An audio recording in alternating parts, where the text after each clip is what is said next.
ከማዕደ ጥበብ ገጽ ላይ ያገኘዋት ይቺ ታሪክ እጅጉን መሳጩን አግኝቻታለሁ። እንዲህ ትላለች።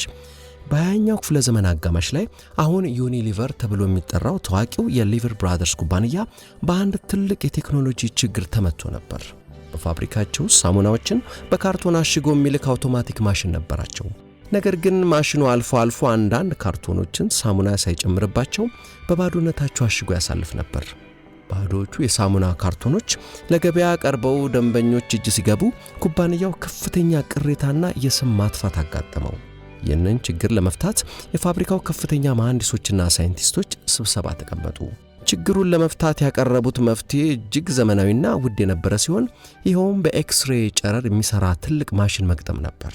ይህ ማሽን በጽንሰ ሐሳብ ደረጃ የሚሰራው እንደዚህ ነው። ካርቶኖቹ በኤክስሬይ ማሽን ውስጥ ያልፋሉ። ማሽኑ በውስጡ ሳሙና የሌለውን ባዶ ካርቶን ሲያገኝ የድምፅ ምልክት ወይም አላርም ያሰማል። ያኔ የፋብሪካው ሰራተኛ ማሽኑን አቁሞ ባዶን ካርቶን በእጁ ያወጣዋል። ኩባንያው ይህንን የኤክስሬይ ሲስተም ለመዘርጋትና ሰራተኞችን ለማሰልጠን በ10 ሺዎች የሚቆጠር ዶላር አውጥቶ ስራውን አጠናቀቀ። ማሽኑም በተሳካ ሁኔታ መስራት ጀመረ። ከጥቂት ወራት በኋላ ግን የፋብሪካው ስራ አስኪያጅ የኤክስሬይ ማሽኑ የድምፅ ምልክት ማሰማቱን ሙሉ በሙሉ እንዳቆም አስተዋለ። ማሽኑ ተበላሽቶ እንደሆነ ለማረጋገጥ ወደ ማምረቻው ክፍል ወርዶ ሲመለከት ግን ያየው ነገር አስደነገጠው። ለምን የደነገጠ ይመስላችኋል? የኤክስሬይ ማሽኑ አልተበላሸም፣ ነገር ግን ሙሉ በሙሉ ጠፍቷል። ከማሽኑ ጥቂት ሜትሮች ቀደም ብሎ በማጓጓዣው ቀበቶ ወይም ኮንቬየር ቤልት አጠገብ በፋብሪካ ውስጥ የሚሰራ አንድ ተራ የቀን ሰራተኛ አንድ ትልቅ የቤት ውስጥ የኤሌክትሪክ ማራገቢያ ፋን አስቀምጦ ነበር። ሰራተኛው ማራገቢያውን የገጠመው በራሱ ተነሳሽነት ነበር። ማራገቢያው በከፍተኛ ኃይል ነፋስ ስለሚያነፍስ በውስጣቸው ሳሙና ያለባቸው ከባድ ካርቶኖች ሳይነቃነቁ ቀጥ ብለው ሲያልፉ፣ ሳሙና የሌላቸው ባዶና ቀላል ካርቶኖች ግን በነፋስ ኃይሉ ተገፍተው ከቀበቶ ላይ ወደ መሬት ይወድቃሉ። በዚህም ምክንያት ባዶቹ ካርቶኖች ወደ ኤክስሬይ ማሽኑ ሳይደርሱ አስቀድመው ይወገዱ ነበር። ሰራተኛው ይህንን ለማድረግ ያወጣው ወጪ ጥቂት ዶላሮችን ብቻ ነበር። ከፍተኛ መሐንዲሶቹ ያተኮሩት ባዶ ካርቶን ሲመጣ እንዴት ውስጡን አይተን ማሽኑን እናቆማለን በሚለው ውስብስብ እሳቤ ውስጥ ነበር። የፋብሪካው ተራ ሰራተኛ ግን ጥያቄውን ባዶ ካርቶን ሲመጣ በራሱ እንዲወድቅ እንዴት እናደርጋለን ወደሚል ቀላል መጠይቅ ቀየረው። እናም ደግሞ በዚህ ላይ ተመርኩዞ የተፈጠረው መፍትሄ የዕቃ ማጓጓዣ ቀበቶን ማቆም ሳያስፈልግ ባዶቹን ካርቶኖች ብቻ በማስወገድ መፍትሄ ይሰጣል። አንዳንድ ጊዜ ለትላልቅና ውስብስብ ችግሮች መፍትሄው የችግሩን ያክል ውስብስብ ሳይሆን ነገሮችን በቀላሉና ከተለየ አቅጣጫ ማየት ብቻ ነው የሚያስፈልገው። አይመስላችሁም? ይህ ታሪክ እንግዲህ ይህን እውነት ነው ፍንትው አድርጎ የሚያሳየን። ሰላም ጤና ይስጥልን፣ እንደምሰናበታችሁ። እስቲ ደግሞ ወደ ሌሎች ታሪኮች እንለፍ። የአዲስ አድማስ ጋዜጣ ርዕሰ አንቀጽ በሀገራችን የህትመት ታሪክ ውስጥ ልዩ ቦታ ይዛል። ነቢ መኮንን በማራኪ ታሪኮች፣ ተረቶች፣ ምሳሌዎች ላይ ተንተርሶ የሚጽፋቸው ርዕሰ አንቀጾች በወቅቱም ሆነ አሁንም ድረስ ለሚያነባቸው አዲስ መንገድ ተላሚና ተወዳዳሪ የለሽ ነበሩ። እስቲ ለዛሬ የመረጥኳቸውን የተወሰኑትን ልጋብዛችሁ። እስቲ ይህችን ስሟት። የጃፓኖች ተረት ናት። ሰው የሚሳሳተው ጨረስኩ በቃ ተሳካልኝ ብሎ ሲዘናጋ ነው ትላለች። አይደለም እንዴ? ከታሪኳ በፊት ግን ጥቂት ኢትዮጵያዊ ተረቶች። ይኸው ንጉሥና ዝንጀሮ ራሱ ይከምራል ራሱ ይበትናል፣ ጎራዴን እጀታዋን የያዘ ያሸንፋል። በዓላት ሁሉ ቢሰባሰቡ መስቀልን አያህሉም፣ ቂል ከሰረቋት በኋላ ትነግዳለች። ያለ የማያልፍ ይመስለዋል፣ ያለፈ ያልነበረ ይመስለዋል። ዕዳ የሌለበትን ድህነትና በሽታ የሌለበትን ክሳት የመሰለ የለም። ያለ ጊዜዋ የበቀለች ማሽላ ወይ ለወፍ ወይ ለወንጭፍ። አንድ የጃፓኖች ተረት እንደሚከተለው ይተረታል። ከዕለታት አንድ ቀን ዛፍ ላይ በመውጣት በጣም ድንቅና አንደኛ የተባለ ሰው ነበረ። ምስኪን ደሃ ነው፣ ግን ባለሙያ ዛፍ ወጪ ነው። አንድ እጅግ ረዥም የሆነ ዛፍ ላይ እንዲወጣ ለአንድ ሌላ ሰው ሊያስተምር መመሪያ እየሰጠ ነበር አሉ። የሚማረውን ዛፍ ወጪ ከላይ ያሉትን ቅርንጫፎች እንዲቆርጣቸው ትእዛዝ ሲሰጠው በጣም ከፍ ያሉትን ቅርንጫፎች በደንብ ቆረጣቸው አለው። ዛፍ ወጪው ተማሪም እንደታዘዘው የጫፎቹን ቅርንጫፎች ቆረጠ። እየቆረጠ ሳለ ግን ታች ወርዶ ሊከሰከስ የሚያስችልበት በጣም አንሸራታች ጫፍ ላይ ደረሰ። አስተማሪው ሆዬ አደጋ ላይ ሊወድቅ መድረሱን እያየ ዝም አለ። የዛፍ አወጣት ተማሪው እንደምንም አንሸራታቹን ቦታ አልፎ መውረድ ጀመረ። መሬት ሊደርስ በጣም ጥቂት ሲቀረው ተጠንቀቅ፣ የምትረግጠው እርከን እንዳያንሸራትት በጣም በጥንቃቄ ውረድ አለው አስተማሪው። ይህን አንድ መንገደኛ ሰማና ይገርማል፣ ዋናው አደጋ ጋር ሲደርስ ዝም ብለህ ስታበቃ አሁን ትመክረዋለህ እንዴ? ከዚህ ከፍታማ ራሱ በመረጠው መንገድ ዱብ ሊል ይችላል አለና ጠየቀው። ዋናው ነጥብ እሱ ነው። ሰውየው በጣም አደገኛ ከፍታ ላይ ሳለማ ካሁን ወደኩኝ በሚል ስጋት ራሱ ይጠነቀቃል። ራሱ ለራሱ ይፈራል። አሁን መሬት ሊደርስ ሲል ግን ሐሳቡን ጥሎ ሰውነቱን ያላላና ሁሉን ይንቃል። ይሄኔ ነው አደጋ ያለው። ሁሌ ስህተቶች የሚሰሩት ሰዎች ቀለል ያለ ቦታ ሲደርሱ ነው። ይህንን ሐሳብ ያቀረበው አስተማሪ ሰው በጣም ድሃ ከሆነ መደብ የተፈጠረ ሰው ነበር። የተናገረው ነገር ግን ከጠቢባን ደረጃ የሚመደብ ነው። በእግር ኳስ ጨዋታም ላይ ይህ አባባል ሚዛን የሚደፋ ነው። በጣም ከሚያጨናንቅ አዳጋች ሁኔታ ውስጥ ኳሷን ካራቁ በኋላ የምትቀጥለው ኳስ ቀላል ትመስላለች። ያለ ጥርጥር ግን ብዙ ጊዜ ኳሷን ይስቷታል። ቀጣዩዋ የጋውታማ ቡድሃ ታሪክ ናት። ይቹት የሃይማኖት መሪው ቡድሃ የሚሰጠን አንድ እንቆቅልሽ የሚከተለውን ይመስላል። አንድ ነጋዴ ሩቅ አገር ሄዶ ሲመለስ ቤቱ በሽፍቶች ተዘርፎና ተቃጥሎ ይደርሳል። ከቤቱ የተረፈው ረመጥ መካከል አንድ ተቃጥሎ የከሰለ ሰው ገላ ያያል። ይሄ ትንሹ ልጄ መሆን አለበት አለ። በዚህም ምክንያት ምርር ብሎ አለቀሰ። ደረቱን መታ፣ ጸጉሩንም ነጨ። ገላውን እንደገና የማቃጠል የሐዘን ስነ ሥርዓት እንዲካሄድም አደረገ። ይህ ወንድ ልጁ ነው። ከልጁ የናፍቆት ስሜት ለመላቀቅ በጭራሽ ካለመፈለጉ የተነሳ ለቅጽበት እንኳ ሳይለየው የልጁን አስክሬን አመድ በከረጢት አንጠልጥሎ ይዞር ጀመር። ቆይቶም ካር የተሰራ ከረጢት አሰርቶ ይሸከመው ጀመር። ቀን ከሌት ይዞት ይዞራል። ሥራም ቦታ ቢሆን ተሸክሞት ይውላል። በረፍት ሰዓቱም እንደዚያው። ከአመዱ የሚለይበት አንዳችም ደቂቃ የለም።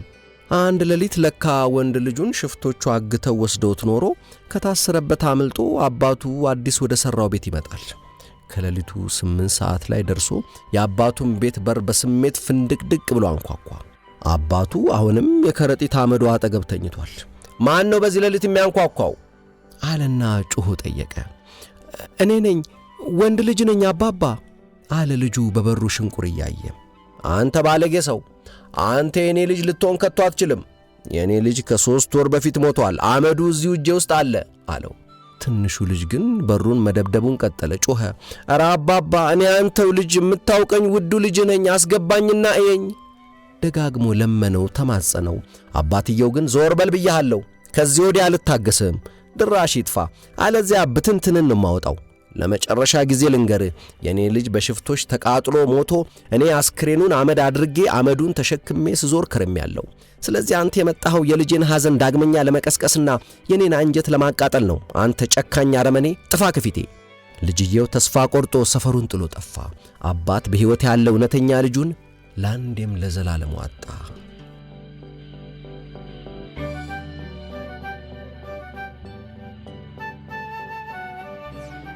ቀጣዩዋ ታሪክ ደግሞ የግሪኩን ደስኳሪ ዴሞስቴንን ታነሳለች። ዴሞስቴን እንደ ዜን እያደረገው ለምንድነው ስለማያስፈልገው ነገር ለመስማት ምንታትረው ይለናል። እስቲ ስሟት ታሪኳን። ሌባው ሁሉ የተሰራው ከነሐስ ነው፣ አገር የተሰራው ግን ከሸክላ ነው። ዴሞስቴን። ዴሞስቴን የተባለ የግሪክ ደስኳሪ በታሪክ አንደበተ ርቱዕ ከሚባሉት አንዱ ተደናቂ ፈላስፋ ነው። ዴሞስቴን አያሌ ጊዜ ለአቴና ግሪክ ሕዝብ ንግግር አድርጓል።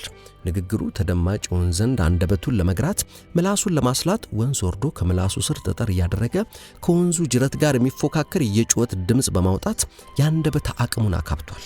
እንግዲህ ዴሞስቴን በተደጋጋሚ የአቴና ሕዝብ ወራሪዎች እየመጡበት መሆኑን ተናግሮ የሚሰማው አጥቷል።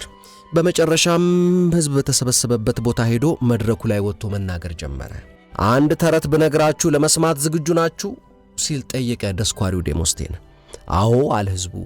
ተረት የማይማርከው ሕዝብ የለማ። አንድ አህያ የሚያከራይ ሰው ነበር አለ። ሁላቸውም ጆሮአቸውን ወደ ባለ አህያውና አህያው ታሪክ አቀኑ። አንድ አህያ ተከራይ መጥቶ የበረሃ ጉዞ ስላለብኝ አህያህን አከራይኝ አለው ለባለ አህያው። እሺ እንስማማ አለው አከራይ። ተስማሙና አህያውን ይዞ ሄደ። በነጋታው የበረሃ መንገዱን ተያያዘው። እንደ አጋጣሚ የአህያው አከራይም ወደዚያው በረሃ ይሄድ ኖሮ መንገድ ላይ ተገናኙ። አብረው መጓዝም ቀጠሉ። ቀትር ላይ ደከማቸውና ጭው ባለ በረሃና ቃጠሎ ሆጨጭ ባለ አሸዋ ላይ እረፍት አደረጉ። በአህያዋ ጥላ ስር የተከራየው ሰው አረፍ አለ።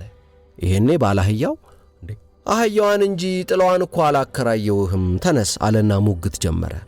ተከራዩ ደግሞ አህያዋን ስከራይ በአህያዋ በኩል የሚመጣ ጥቅም ሁሉ የኔ ነው አለ። ሙግቱ ተፋፋመ። ዴሞስቴን ወደ ሕዝቡ ዞሮ ጥላው የማን ነው ሲል ጠይቃል። ከፊሉ ሕዝብ የባለ አህያው ነው ሲል ጮኸ። ከፊሉ የተከራዩ ነው ሲል ጩኸቱን አሰማ። ከፊሉ ደግሞ አዲስ ድርድር ያስፈልጋል አለ። ከፊሉ ዳኛ ጋር ይሂዱ አለ። ይሄኔ ዴሞስቴን የአቴና ሕዝብ ሆይ አሳሳቢውን የሀገራችንን መወረር ነገር ስነግራችሁ ጆሮአችሁን አልሰጣላችሁኝ። የአንዲት አህያ ጥላ ታሪክ ግን ይሄን ያክል አጫጫኋችሁ፣ እጅግ ታሳዝናላችሁ ብሏቸው ሄደ። ሕዝቡም ታሪኩን ጨርስልን፣ መጨረሻው ምን ሆነ እያለ ጩኸቱን ቀጠለ። ዴሞስቴን ግን መንገዱን ቀጠለ። ቀጣዩዋ ታሪክ ደግሞ እንዲህ ትላለች። አሃሃ ኦሆሆ አሃሃ ኦሆሆ። ሉሱን የተባለው የቻይና ገጣሚ የጻፈውን ግጥም ጸሐፊ ተውኔትና ገጣሚ መንግሥቱ ለማ ወደ አማርኛ መልሰውታል። ሐሳብን ለመግለጽ በሚል ርዕስ ይህን ግጥም በስድ ስናስበው የሚከተለውን አይነት ጭብጥ ይዞ እናገኘዋለን። ስለዚህም እንዲንተርተዋለን። ተማሪ አስተማሪውን ይጠይቃል። መምህር ሆይ አንድ የቸገረኝ ነገር ገጥሞኛል አለ። ምን ገጠመኝ እኔ ልጅ? ላስረዳዎት ይልና ሁኔታውን እንደሚከተለው ያስረዳል። ከዕለታት አንድ ቀን አንድ የንጉሥ ልጅ ይወለዳል። ትላልቅ መኳንንትና መሳፍንት፣ ጨዋ ባላባቶች እንዲሁም የአገር ሽማግሌዎች ንጉሡን እንኳን ደስ ያሉት ለማለት ወደ ቤተ መንግሥት ይመጣሉ። ከዚያም እያንዳንዳቸው እየተነሱ ለልጁ ያላቸውን የመልካም ዕድል መግለጫ ይናገራሉ። በመጀመሪያ አንድ መኳንንት ይነሱና ንጉሥ ሆይ ይሄ ልጅ ጀነራል ይሆናል፣ ይደግ ይመንደግ ይላሉ። ቀጥሎ ሌላ አዛውንት ይነሳሉ። ንጉሥ ሆይ ይህ ልጅ ሊቅ አዋቂ ነው የሚሆነው፣ አምላክ አእምሮን ብሩህ ያድርግለት፣ ይደግ ይመንደግ ብለው ይቀመጣሉ። ሌላው የአገር ሽማግሌ እነሱና ንጉሥ ሆይ ይህ ልጅ ይቺን አገር ሚዛናዊ አስተዳደር ሰጥቶ ፍትሐዊ መንገድ ተጠቅሞ የሕዝቡን ችግር በአግባቡ እየፈታ ወደፊት አገራችን የምድር ገነት ትሆን ዘንድ በትክክል የሚመራ ታላቅ ንጉሥ ይሆናል አሉ። በዚህ አይነት ብዙዎች ደስታቸውን ይገልጻሉ። ንጉሡም አጸፋውን በፈገግታ ይመልሳሉ። በመጨረሻ አንድ የአገር ፈላስፋ ነው የሚባል ሊቅ ይነሳል። ንጉሥ ሆይ እንኳን ደስ ያለው፣ ሺህ ዓመት ያንግሶ፣ ብሩህ ሕሊና ይስጦ፣ ሕዝብ ልቡን አይንፈጎ። እኔም እንደ ሌሎቹ ከኔ በፊት እንደተናገሩት አባቶቼ አስተያየቴን እንድሰጥ ሐሳቤን እንድገልጽ ዕድል ስለተሰጠኝ አመሰግናለሁ። እርግጥ ነው ሌሎቹ ተናጋሪዎች እንዳሉት ይህ ልጅ ጀነራል፣ ሊቅ፣ ታላቅ ንጉሥ ወዘተ ሊሆን ይችላል። ሆኖም የንጉሥ ልጅም ቢሆን ዞሮ ዞሮ ያው ሰው ነውና አንድ ቀን ይሞታል አለ። የተሰበሰበው ሰው ሁሉ በተናገረው ተናደደ። አንዱ ሟርተኛ ነው ይሄ አለ። ሌላው ጥቁር ምላስ፣ ይሄ 40 መገረፍ ነው ያለበት አለ። ደግሞ ሌላው በጅራፍ መቆንደድ አለበት፣ ቀላማጅ፣ ጋጦጥ፣ ክብረነክ ንግግር ማስቀጣት አለበት አለ። በተራ እየተነሱ እርግማናቸውን አወረዱበት። ተማሪው ይህንን ታሪክ ላስተማሪው ከተረከ በኋላ ተማሪው እንዲህ ሲል ጠየቀ። መምህር ሆይ ራሴን በፈላስፋው ቦታ አስቀምጬ ሳየው ውሸት ተናግሬ ሕሊናዬን ማሰቃየት አልፈልግም። እውነት ተናግሬ ደግሞ እርግማንና ጅራፍ እንዲወርድብኝ አልፈልግም እና ምን ማድረግ ነው ያለብኝ? መምህሩም አየ ልጄ እንዲህ ያለ ነገር ሲያጋጥም እንዲያው በደፈናው ኦሆሆ አሃሃ አሃሃ ኦሆሆ እያልክ እየሳክ መውጣት ብቻ ነው የሚያዋጣ አሉት። ይህች የቻይና ታሪክም ትልቅ እውነት አጭቃለች። ሊብሰለሰሉባት የሚገባ ምርጥ ታሪክ ነች። እቹት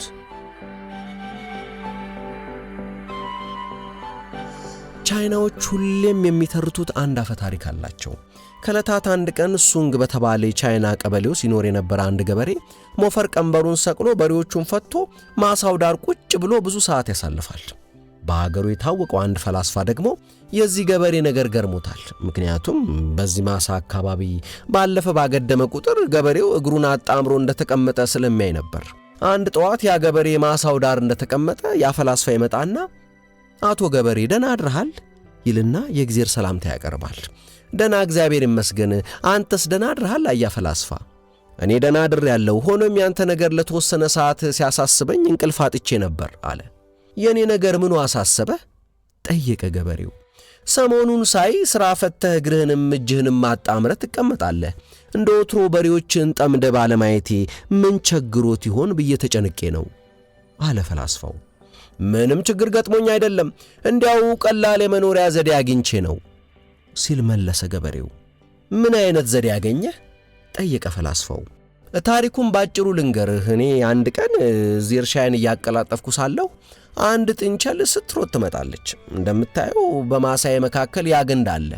ጥንቸሏ ተክለፍልፋ መጣ ከዚያ ከግንዱ ጋር ትጋጫለች። አንገቷ ተቀጭቶ እግሯ ተሰብሮ እዚያው ክልትው ብላ ቀረች። ሞፈር ቀንበሬን ፈትቼ አነሳዋትና ጠብሼ እስክጠግብ ድረስ በላዋት። ለቤተሰቤም አበላው። ለካ ይሄም አለ አልኩና ከዚያን ጊዜ ወዲህ እዚሁ ቁጭ ብዬ ዛፍዛፉ ነው ያለው። ምክንያቱም አንድ ዓመት ሙሉ የእርሻ ሰብል ከመጠበቅ ሌላ ጥንቸል መታ እስክትጋጭልኝ መጠበቅ የተሻለ ሆኖ አግኝቼዋለሁ አለው። ፈላስፋውም ገበሬ ሆይ ሞኝነት ልክ የለውም። ከእንግዲህ ለቻይና ሕዝብ የሞኝነት ምሳሌ የምትሆነው አንተ ነህ። አንድ የቻይና መሪ ባለፉት ነገሥታት የአገዛዝ ስልት የዛሬውን የቻይና ሕዝብ ልምራ ቢል እንዳንተ ቁጭ ብሎ ዛፉን ሲመለከት ዋለ ማለት ነው ብሎት ሄደ። አንድ የባንግላዴሽ ተረት እንዲህ ይላል። አንድ ሽማግሌ አባት የመሞቻው ሰዓት ሲቃረብ ሰነፍና ዳተኛ ልጁን ያስጠራዋል። ልጅየው ሀብት የመውረሻ ጊዜ ተቃረበ ማለት ነው እያለ በሆዱ ፍንድቅድቅ ብሎ ሲሮጥ ይመጣል። ሽማግሌ አባትም ልጄ ሆይ መጣህ ይላል። ልጅም አሁን አባባ መጥቻለሁ፣ ምን ልታዘዝ፣ ምን ላድርግልህ ይላል በፈጣን የወራሽ ቃና። ሽማግሌ አባትም ልጄ ሆይ አየህ አባት መቼም ለልጁ አንዳች ቅርስ ማስቀመጡ እንደማይቀር ታውቃለህ። ልጅም አሁን አባባ ሳምሬ ያውቃለሁ ይላል።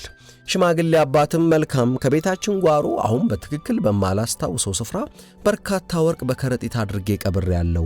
አካባቢውም በደንብ ቆፍርና ፈልገህ አግኘው፣ ቀሪውን ዕድሜህንም በዚያ በደስታ ለመጠቀም ትችላለህ። ልጅየው በጣም ተደሰተ። ሽማግሌው አባት ከልጁ ሚስት ከምራቱ ጋር ጥቂት ከተወያየ በኋላ ሕይወቱ ታልፋለች። አባቱ ከሞተ በኋላ ልጅየው ውሎ ጓሮ ሆነ። ጠዋት በሌሊት ተነስቶ መቆፈር ነው። ይቆፍራል። ሌላ ሰው አግዘኝ እንዳይል ወርቁ እንዲታይበት አልፈለገም። ስለዚህ ሚስጥሩን ለራሱ ጠብቆ ቁፋሮን ተያያዘው። የግቢው ጓሮ አንድ ጥሻ ሳይቀረው መንጥሮ አንዲት ጥጋት እንኳ ሳትቀር ቆፍሮ ሰፊ እርሻ አስመሰለው። ይሄኔ ሚስቱ የዘር እህል አምጥታ እሱ የቆፈረው ቦታ ላይ አንድም ሳታስቀር እህል ዘራችበት። አዝመራው እንደ ጉድ ጎምርቶ ታየ። ሚስት ሰብሉን አሳጭዳ ገበያ መሸጥ ጀመረች። ይሄኔ ባል ሚስቱን ጠርቶ እንዴ አባቴ ስለ ቦታው የነገረኝ ተሳስቶ ነው ወይስ ሳይምሮን ስቷል? ወይስ በመሞቻው ጊዜ አጭበርብሮኝ ሄደ? ክንዴ እስኪዝል ጉልበቴ እስኪልም ቆፈርኩ፣ አንዲት የወርቅ እንክብል እንኳ አላገኘሁም ሲል በቁጭት ጠየቃት። ሚስት ወደ ጓዳ ገብታ አንዲት ትንሽ ሳጥን ይዛ መጣች። ይኸውልህ የዘራሁትን እህል ገበያ አውጥቼ ሸጬ ያፈራሁት ገንዘብ ነው ብላ የብር መዓት ፊቱ ዘረገፈችለትና ፈገግ ብላ አየህ አባትህ ብልህ ሰው ነበሩ። የአንድ ጊዜ ወርቅ ሳይሆን የዘላለም ሀብት ነው ትተውልህ ያለፉት። ስንፍናን ገድለውት ሄዱ። በመጨረሻ እስትንፋሳቸው ሰዓት በሚስጥር የነገሩኝ ነገር ጓሮውን በሙሉ ቆፍሮ ሲጨርስ ቦታው ላይ እህል ዝሪበት የሚል ነው። እንዳሉትም ሀብት አፈራን። ከእንግዲህ ቁፋሮውን ቀጥል አለችው። ልጅየው የአባቱን ታላቅነት አስተዋለ። ቀና ብሎ ከዳመና መና ከመጠበቅ ጎንበስ ብሎ መሬቷን መቆፈር ቀጠለ። አሁን ደግሞ ብዙም ከማይታወቁ የኤዞፕ ብልህ ተረቶች አንዷ። በአንድ ወቅት ጥንቸሎች ራሳቸውን ሊያጠፉ ነበር አሉ እና ምን ሆኑ? መቼም አንድ ብልህ አይጠፋ ከጥንቸሎቹ። እስቲ እንስማት። ኤዞፕ ካስተላለፈልን ተረቶች መካከል አንዱ እንዲህ ይላል። ከዕለታት አንድ ቀን ብዙ ጥንቸሎች ተሰባስበው ይመካከራሉ። አንደኛዋ ጥንቸል ጎበዝ፣ እኔ ኑሮ መሮኛል፣ በየአቅጣጫው ጠላትኛ ላይ ያነጣጠረ መግቢያ መውጫ ሳጣን፣ በየጊዜው መደበቅ፣ ከሰው መሸሽ በጣም ነው ያስጠላኝ አለች። ሁለተኛዋ ጥንቸል እኔ ደግሞ በጣም የሰለቸኝ ከውሻ መሸሽ፣ ድንገት ብቅ ካለኮ ካለኛ ጠላት ያለው አይመስለውም፣ ክፉኛ አባረረናል፣ ያሳድደናል አለች። ሶስተኛዋ ጥንቸል እኔ ደግሞ እንደኛው የዱር አራዊት የሆኑ አውሬዎች ናቸው ረፍት የነሱኝ፣ ምን እንደሚበጀኝ እንጃ አለች። እንዲህ ያሉ ሁሉም ብሶታቸውን ተነጋገሩ። በመጨረሻም እንዲህ ስቃይ ከሚበዛብንና በየቀኑ የሰውም የውሻውም የአዋፉም የዱር አራዊቱም ምግብ ከምንሆንና ምንም አቅም የሌለን ፍጡራን ሆነን ከምንቀር በቃ ውሃ ውስጥ ሰጥመን ብንሞት ይሻለናል አሉ። ከዚያም ሁሉም በአንድ ድምፅ አሰቃቂውን ሕይወታችንን ለአንዴም ለሁሌም እንገላግለው በሚል በአቅራቢያቸው በሚገኝ ሰፊ ኩሬ ውስጥ ሰምጠው ሊሞቱ ሩጫቸውን ቀጠሉ። በኩሬው ዳርቻ ብዙ እንቁራሪቶች ተቀምጠው ፀሐይ ይሞቃሉ። እንቁራሪቶቹ በርካታ ጥንቸሎች ወደ እነሱ እየሮጡ ሲመጡ ተመለከቱና ጎበዝ ጥንቸሎች ሊዘምቱብን ወደኛ እየተንደረደሩ ነው፣ በጊዜ ብናመልጥ ይሻለናል ተባባሉ። ወዲያው ከኩሬው ዳርቻ ወደ ውሃው ጠብ ጠብ እያሉ በጣም ወደ ታች ጠልቀው ተደበቁ። ይሄኔ ከጥንቸሎቹ መካከል ብልሁ ቆይ ብሎ ሁሉንም ጥንቸሎች አስቆማቸውና ሁሉም በርጋታ እሱን ለማዳመጥ ሲዞሩ ጥንቸሉ አያችሁ ራሳችንን ማጥፋት የለብንም። ልብ ብላችሁ ካስተዋላችሁ እነዚህን እንቁራሪቶች እኛም ፈርተው ነው ውስጥ የገቡት። እኛንም ይፈራናል ማለት ነው። እኛ ሌሎችን ፈርተን ራሳችንን እናጥፋልን፣ ግን በዓለም ላይ ሁሉም የሚፈራው አለው። ስለዚህ ሌሎች ያጠፉናል ብለን መፍራት የለብንም፣ እኛም የምናጠፋዋለና ብሎ ሁሉንም መለሳቸው። ቢያንስ ራስን አለመዋሸት ጥሩ ነው። ለራስ ታማኝ መሆን በጣም አስፈላጊ ነው። እናም ደግሞ የሰው ልጅ ሌላው ቀርቶ ራሱ በፈጠረው ውሸት ሁሉ ሊሞኝ የሚችል ነውና ይህች ታሪክ እያሳቀች የምትነግረን ቁም ነገር አላት። ይኸው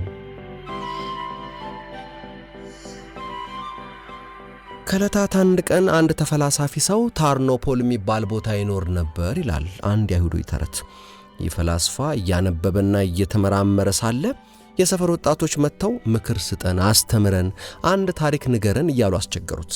ፈላስፋውም ለምን አንድ የውሸት ተንኮል ፈጥሬ ያላባረራቸውም ሲል ያስብና ልጆች ወደዚያ አሮጌ የእምነት ቦታ ወደ ምኩራቡ ሂዱ፣ እዛ አንድ ትልቅ የባህር ጭራቅ ታያላችሁ፣ 5 እግር 3 ዓይን እናም እንደ ፍየል ያለ ጢም ያለው ሲሆን መልኩ አረንጓዴ ነው አላቸው። ልጆቹ ወደ ተባለው ቦታ ሮጡ። ፈላስፋው ምርምሩን ይሰራ ጀመር። እነዚያን ደደብ ወጣቶች ተጫወትኩባቸው እያለ በሆዱ ፈገግ አለ። ሆኖም ጥቂት እንደቆየ የብዙ ሰው ዱካ ሰማ። በመስኮቱ ሲመለከት መዓት አይሁዶች ሲሮጡ ተመለከተ። ወዴት ነው የምትሮጡት ሲል ጠየቃቸው። ወደ አሮጌው የእምነት ቦታ አሉት። አልሰማህም እንዴ? አንድ አረንጓዴ ባለ 5 እግር የባህር ጭራቅ ታየኩ ሲሉ ጠየቁት። ፈላስፋውም በሆዱ ተንኮሌ ሰራ ማለት ነው ብሎ ተደሰተ። ጥናቱንም ቀጠለ። ከጥቂት ደቂቃዎች በኋላ ግን ሌላ ግርግር ሰማ። በመስኮት ሲመለከት ሴቱ፣ ሕፃኑ፣ ሽማግሌው ሁሉ ይሮጣል። ምን ተፈጠረ ብሎ ጠየቀ። አንተ ፈላስፋ አይደለህም እንዴ? ስለ ጭራቁ አታውቅም? አንድ ትልቅ የባህር ጭራቅ ከእምነቱ ቦታ ፊት ለፊት አለ። እሱን ልናይ መሄዳችን ነው። እንደ ፍየል አይነት ጢም ያለው አረንጓዴ ጭራቅ። ፈላስፋው እየሳቀባቸው ሳለ ዋናው የአይሁድ ቄስ የእምነቱ ቦታ ኃላፊ ከሕዝቡ ጋር ሲሮጡ አያቸው። የሰማያቱ ያለ ዋናው የእምነት አባት ካሉበትማ አንድ የታየ ጭራቅ ቢኖር ነው፣ እሳት ከሌለ ጭስ አይታይም አለና ፈላስፋው ባርኔጣውን አድርጎ ካፖርቱን ደርቦ ከዘራውን ይዞ ማን ያውቃል የጭራቁ መታየት እውነት ቢሆንስ እያለ ከሕዝቡ ጋር መሮጥ ጀመረ።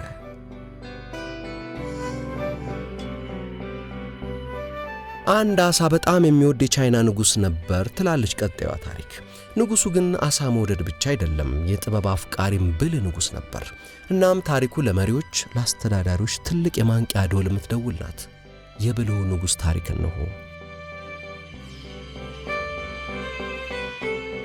የመጣው ሳይመጣ የውሃ ቦይ ጥረግ።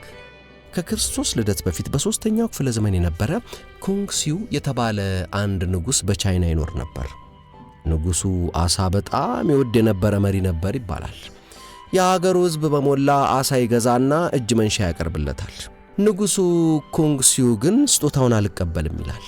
ይህንን ያየው ታናሽ ወንድሙ ወደ ንጉሡ ይመጣና ያለ ጥርጥር አሳ በጣም እንደምትወድ አውቃለሁ፣ ስለምንድን ነው የአሳ ስጦታቸውን አልቀበልም ያልከው ሲል ጠየቀው። ንጉሡም ወንድሜ ሆይ የአሳ ስጦታ ማልቀበልበት ምክንያት እያንዳንዱ ስጦታ በውለታ እንድትታሰር ያደርግሃልና ነው። በውለታ ከታሰርኩኝ የሀገራችንን ሕግ እስከ መጠምዘዝ ድረስ እሄዳለሁ አለው። ለምን ትጠመዛለህ ሲል ጠየቀ ወንድምየው። እንዴ ውለታ የዋለልህ ሕዝብ በፋንታው ይሄን አድርግ ብሎ ስለሚጠብቅብህ ነው። ለምንም ቢያትልም ታዲያ ጠየቀ ወንድምየው። አሳም ወደው ጭንቅላቴን ረቂቅ ስለሚያደርግልኝ ነው። ይህንን እንዳደርግ ያደረገኝም አሳ ነው። አልገባኝም። አሳ ትበላማ አሳ ሳትበላ እንዴት ይገባሃል? ሕጉ ቢጣመም ምን ቸገረ? ስልጣኑ እንደሆነ ያንተ ነው ጠየቀ ወንድምየው። ሕጉን ካጣመምኩ ራሴ ተጣምሜ ከስልጣኔ ወርዳለሁ አለ ንጉሡ። እንዴ ከስልጣኔ ብትወርድ ምን ቸገረ? ጠየቀ ወንድምየው። ከስልጣኔ ከወረድኩ በኋላ ራሴን አሳ ለመመገብ አልችል ይሆናል። በተቃራኒው ካየኸው ግን ከሕዝብ የአሳ ስጦታ ባልቀበል ከመንበሬ ባልወርድ መቼም ቢሆን አሳ ገዝቼ መብላት አያቅተኝም። ሺጉሜን የተባለው የጃፓን ንጉሥ ቻኖዩ የተባለው የሻይ ስነ ስርዓት በጣም ደስ ይለው ነበር። በችሎቱ ላይ ዳኛ ሆኖ ሲቀመጥ እንኳ ሻዩን እያደቀቀ ይፈጭ ነበር ይባላል። ምክንያቱ የሚከተለው ነው። ከዕለታት አንድ ቀን የሻይ ነጋዴ የነበረ ወዳጁን ሕዝቡ ስለኔ ምን ያስባል ሲል ይጠይቀዋል። ነጋዴውም ማስረጃቸውን በግልጽ የማያቀርቡ ሰዎችን ትቆጣለህ፣ ሙልጭ አድርገም ትሳደባለህ የሚል አስተያየት ነው ያለው። በዚህም ምክንያት ሕዝቡ እውነተኛውን ሕጋዊ ማንነቱንና ጉዳዩን ወደ አንተ ለማቅረብ ስለሚፈራ እውነቱ በግልጽ አይታወቅም ሲል ይነግረዋል። ንጉሡም አመሰግናለሁ፣ እንኳንም ነገርከኝ። እኔ እስከ ዛሬ ለሰዎች እቅጩን የመናገር ልማድ ነበረኝ። ስለዚህም ትሑቶቹና በድፍረት በአደባባይ የመናገር ድፍረት የሌላቸው ጨዋ ሰዎች እውነቱን ፍርጥ አድርገው አይገልጹም። ወደፊት ጸባይን ማረም ይኖርብኛል ይላል። ከዚህ በኋላ ንጉሡ ዙፋን ችሎት በሚቀመጥበት ጊዜ ሁሉ አንድ የሚያስገርም ነገር ማድረግ ጀመረ ይባላል። በጨርቅ ተሸፍኖ የሻይ መውቀጫው መፍጫው ከስሩ እንዲቀመጥለት ያዛል። በሐር ጨርቅ ተሸፍኖ ጥዋ መስሎ ይቀመጥለታል። ከዚያም አቤቱታ አቅራቢው ሕዝብ አቤቱታውን ሲያሰማ እሱ ሻዩን እየወቀጠ ትኩረቱን ወደ ሙቀጫው በማድረግ ቁጣውን ይቆጣጠራል። ቀጥሎም የፈጨውን ሻይ በትክክል መድቀቅ አለመድቀቁን በእጁ እየነካ ያዋል ያረጋግጣል። ሻዩ በትክክል ከተፈጨ መንፈሱ የረጋና ሚዛናዊ መሆኑን ያስባል። በትክክልም አቤቱታ ማዳመጡን ያምናል። ሻዩ ያላግባብ የተወቀጠ ከሆነ ግን የተረበሸና ቁጠኛ ስሜት እንደነበረው ያውቃል። በረጋ መንፈስ የተፈጨው ሻይ ፍርድ በትክክል መስጠቱንና አቤት ባዮቹም ረክተው መሄዳቸውን ይነግረዋል። ይሄኔ ተመስገን ሕዝቤ ሳያዝንብኝ ረክቶና ደስ ብሎት ሄዷል ማለት ነው ብሎ ፈገግ ይላል።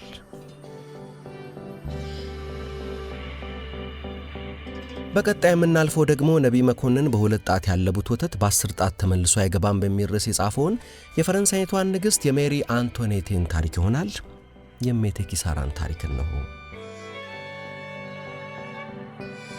በፈረንሳይ ታሪክ በ18ኛው ክፍለ ዘመን ንግሥት የነበረችው እጅግ የተወራላት የንጉሥ ሉዊ 16ኛ ባለቤት የንግሥት ሜሪ አንቶኔቴ ታሪክ እስከ ዛሬ እንደ ተረትና አፈ ታሪክ ሕይወት ይተረካል። እሜቴ ኪሳራ ነበር ሕዝቡ ያወጣላት የቅጽል ስም። ንጉሥ ሉዊ 15ኛ ሲሞት የልጅ ልጁ ሉዊ 16ኛ ይነግሳል። ንግሥት ሜሪ አንቶኔቴን የኦስትሪያን ንግሥት ልጅ ያገባል።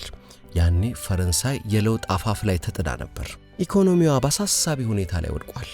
ሜሪ አንቶኔቴ የንጉሡን ቤተ መንግሥት ሁኔታ ለወጠችው። ባለሟሎቹን ቀያየረች። የከተማ ወሬ እሷ ሆነች። የቀድሞ ንጉሥ ቁባቶች ነገር ያስመረረው የፈረንሳይ ሕዝብም እሰይ ደግና ታታሪ ንግሥት መጣችልን አለ። በሰረገላ ሆና በፓሪስ ዋና ዋና መንገዶች ለመጀመሪያ ጊዜ በታየችም ሰዓት እልልታውና ሆታው ቀለጠ።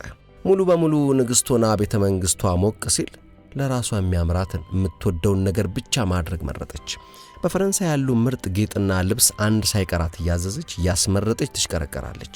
የፀጉር ጌጧ በታሪክ ታይቶ የማይታወቅ ሆነ። የፀጉሯ ቁልል ከነጌጡ እስከ 3 ጫማ ወደ ላይ ይቆለላል። ግብዣና አስረሽ ምቺው ዳንስና ጭፈራ ዋና ስራዋ ሆነ። ይህን ሁሉ ስታደርግ የግዴለሽነቷ ብዛት ሂሳቡን እንኳ ማን እንደሚከፍለው አታውቅም ነበር። ለሜሪ ዋና የፍላጎት ማርኪዋ ቨርሳይ ከተማ ላይ የኤደን ገነትን ለመፍጠር መጣጣር ነበር። የትንሿ የትሪያኖን መናፈሻን መስራት፣ በውድ ዋጋ የተገዙ የወተት ላሞች፣ እነሱን የሚያልቡ የገበሬ ሴቶች፣ ከብት አጣቢዎች፣ ራሷ ዲዛይን ያደረገችውን ቀሚስ የሚለብሱ አይብ ሰሪዎች፣ የሐር ጥብጣብ ያጠለቁ በርካታ የበግ እረኞችን ቀጥራለች።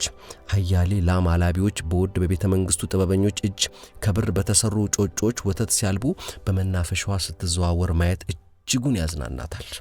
ለሷ የኤደን ገነት መናፈሻ የግሏ ዓለም ሆኖላታል። የትንሿ መናፈሻ ወጪ በሚሊዮኖች እያሻቀበ ሄደ። በአንጻሩ ፈረንሳይ በረሃብ ተይዛለች። ሕዝቧ ተማሯል። ሜሪ ግን ሕዝቡን ከቁብም አልቆጠረችውም። በዙሪያ ሆነው ለሚያቆሻብሏት ቁጥራቸው በየቀኑ እያነሰ መጥቶ ጥቂት ለሆነው ባለሟሎቿ በስተቀር ለማንም ደንታ አልነበራትም። በግዛት ዘመኗ አንድ ጊዜ እንኳ የአንድን ሚኒስትር ሪፖርት አላነበበችም። አንድ ጊዜም በየክፍለ ሀገሩ ተዘዋውራ ሕዝቡን እንዴት ነህ ብላ እንኳ አታውቅም። አንድ ቀንም ከፓሪስ ሕዝብ ጋር ተወያይታ ወይም ወኪሎቹን አነጋግራ አታውቅም። ያም ሆኖ ሕዝቡ ይወደኛል ብላ ታስባለች። እሷ ግን በምላሹ ሕዝቡን መውደድ እንዳለባት አታስብም። ስለ እሷ የገንዘብ ወጪ ቅሌት በሰፊው ይወራ ጀመር። በመሆኑም ገንዘብ አላግባብ በማባከል ለፍርድ ቀረበች። በአውሮፓ ከፍተኛ ዋጋ ያለውን የአልማዝ ሐብል ገዝታለች። ውድ ልብሶችና የቅንጦት ግብዣዎቹ ምን ያክል ብር እንዳወጡ በአደባባይ ተነገረ። ሕዝቡ አወቀ። እሜቴ ኪሳራ የሚል የቅጽል ስም ያወጣላት ይሄኔ ነበር። ከዚያ ዋና የሕዝብ ቁጣ ማነጣጠሪያ ሆነች። ቲያትር ቤት ኦፔራ ልታይ መታ ልዩ ሰገነቷ ላይ ስትቀመጥ ተመልካቹ ውያ ላይ ያጉረመረምባት ጀመር። የገዛ ዙፋን ችሎቷ ሳይቀር ፊቱን አዞረባት። እሷ ግዙፍ የቅንጦት ወጪዎችን ስታሳድድ አገር ኢኮኖሚዋ ተንኮታክቷል። ይህ በታወቀ በ5 ዓመት ጊዜ ውስጥ የፈረንሳይ አብዮት የሚፈነዳበት ጊዜ ደረሰ። ንግሥቲቱ ግን አሁንም ሕዝብ ትናንሽ አመጽ ማመጽ ልማዱ ነው፣ ምን ይገርማል እያለች እያሾፈች ንቀቷን አሳየች። የተነሳው አቧራ መስከኑና እሷም በቅንጦት መደሰቷን እንደምትቀጥል ነበር ያሰበችው። ሆኖም ሕዝቡ አመጹን አላቆመም። ቤተ መንግሥቱ ላይ ዘመተ። ባልና ሚስቱ ቤተ መንግሥት ቀይረው ከቬርሳይ ወጥተው ፓሪስ እንዲገቡ ተገደዱ። እሜቴ ኪሳራ ከዚህም ተምራ አንድ ጊዜ እንኳ ከሞቆ ቤተ መንግሥቱ ብቅ ብላ ሕዝቡን ለማናገር አልሞከረችም። ሕዝብ ለምን ጀሃነም አይገባም ነበር መንፈሷ። በመጨረሻ የነገሥታቱ ጣፈንታ ከቤተ መንግሥቱ ወደ ዘብጥያ መውረድ ሆነ፣ ወደ ወህኒ ቤት። ንጉሡ ፍርድ ቤት ቀርቦ ሞት ተፈረደበት። በዘመኑ ፈሊጥ አንገቱ ተቀላ። እሜቴ ኪሳራም ይህንኑ ፍርድ በመጠባበቅ ላይ ሳለች ከንጉሣውያን ቤተሰብ ጭምር ከድፍን አገርና ከድፍን አውሮፓ አንድ ሰው ለምልክት እንኳ ከጎኗ የቆመላት አልነበረም። በእጇ የበላ የጠጣ አንድም እንኳ ሰው እግዜር ያጥናሽ አላላትም። የኦስትሪያ ቤተሰቦቿ ዙፋን ላይ የተቀመጠው ወንድሟ ሳይቀር ድምፃቸው ጠፋ። ዓለም ዓይንሽን ላፈር ያላት ሴት ሆነች። እናም በስተመጨረሻ እሷም አንገቷ ተቀላ። ለዛሬ መጨረሻ ያደረኩት የናፖሊዮንን የውድቀት ጅማሮ የምታሳየውን ታሪክ ይሆናል። እቹት ሳያሽ የበላ ዝንጀሮ ሌሊቱን ሲስል ያድራል። ዛሬ እንደ ተረት የሚወራ ብዙ የዓለም ታሪክ አለ።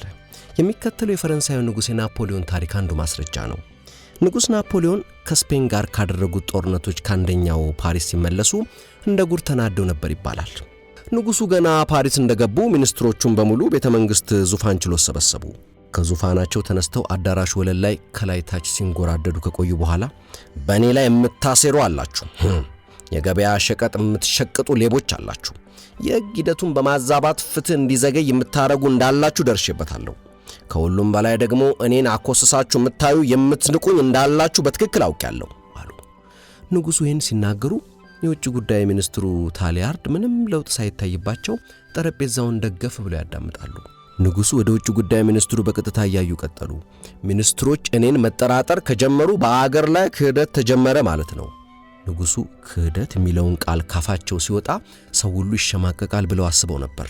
ውጭ ጉዳይ ታሊያርድ ግን ጥቂት ፈገግ እንደማለት ብለው አሁንም እርግጥ ብለው ተቀምጠዋል። ንጉሡ በአገሪቱ ከፍተኛ የሆነውንና ለስቅላት ይዳርጋል ብለው የሚያስቡትን ጥፋት ሲናገሩ ታሊያርድ ዝም በማለታቸው የመጨረሻ እሳት ሆኑ። አንዳንድ ሚኒስትሮች እንዲያውም እኔ እንድሞት የምትፈልጉ አላችሁ አሉና አንድ እርምጃ ወደ ታሊያርድ ተጠጉ። ታሊያርድ አሁንም ንቅንቅ አላሉም። ንጉሡ እንደ እሳተ ገሞራ ፈነዱ። አንተ ብኩን፣ ቦቅቧቃ፣ እምነተ ቢስ፣ ምንም የተቀደሰ ነገር፣ ምንም የምታከብረው ነገር የለህም። አንተ የገዛ አባትን የምትሸጥ ነህ። ባለጸጋ አደረግኩ፣ ሀብት እስከ አፍንጫ ካበትክ። ያም ሆኖ ግን እኔን ለመጉዳት የማትቆፍረው ጉድጓድ፣ የማትፈልጠው ድንጋይ የለህም። እንከፍ። ሌሎቹ ሚኒስትሮች እርስ በርስ መተያየት ጀመሩ። እኒህ አውሮፓን ያንቀጠቀጡ ስንቱን አገር ያስገበሩ ንጉሥ እንዲህ እብድ ሲሆኑ ቅጥ ያጣ ቁጣ ሲፈላባቸው አይተው አያውቁማ። እንደ መስተዋት መሰባበር መድቀቅ አለብህ። እኔ ደግሞ ይህን የማድረግ ጡንቻ አለኝ። ጥላቻዬ ጥግ ድረስ ነው። እስካሁን ለምን እንዳልሰቀልኩ አይገባኝም። ብቻ ለሁሉም ጊዜ አለው። አይናቸው ካፎት ወጥቶ ፈጦ ፊታቸው ቲማቲም መስሎ ትንፋሽ እያጠራቸው ነው የሚደነፉት። ሚስትም ብትሆን ርካሽ ናት። ሳን ካርሎስ እንደወሸማት ለምንድን ያልነገርከኝ ብሎ አፈጠጡ። ይሄን የውጭ ጉዳይ ሚኒስትሩ ንጉሥ ሆይ ይሄ ወሬ የኔንም ሆነ የእርሶን ታላቅነት እስከ ማጉደፍ እንዲደርስ ጆሮትን ይሰጡታል ብዬ አልገመትኩም ነበር አሉ በለውሳስ ቅዝቅዝ ብለው ምንም ሳይረበሹ። ንጉሡ ጥቂት የቁጣ ቃል ከጨመሩ በኋላ ከችሎት ወጥተው ሄዱ። ውጭ ጉዳይ ሚኒስትር ታሊያርድ ወደ ወለሉ መጡ፣ እንደ ማንከስ ባላረማመድ። ታሊያርድ አንድ ባለሟል ካፖርታቸውን መጎናጸፊያቸውን እያለበሳቸው ወደ ሚኒስትሮቹ ዞሩ። ሚኒስትሮቹ ሁሉ ዳግመኛ በአይነ ሥጋ እንደማያዋቸው በማሰብ ፈርተዋል። አይገርማችሁም ወዳጆቼ፣ እኒህን የሚያክሉ ታላቅ ሰው እንዲህ ሲቀሉ አያሳዝንም ብለው ወጡ። ንጉሡ የውጭ ጉዳይ ሚኒስትሩን እንዲታሰሩ አላደረጉም። ከሥራ አነሷቸው፣ ከዙፋን ችሎት አገዷቸው። ይህ እርምጃ ለሚኒስትሩ ውርደት ነው በሚል ነው። ሕዝቡ ግን ለምንም ባለመበገራቸውና ክብራቸውን ጠብቀው በመቀመጣቸው ሚኒስትሩን አደነቃቸው። ንጉሡ አቅላቸውን ሲስቱ ያየው ገና ዛሬ ነውና። ታሊያርድ ከጊዜ በኋላ የተናገሩት አንድ ነገር ብቻ ነው። ይሄ የፍጻሜው መጀመሪያ ነው።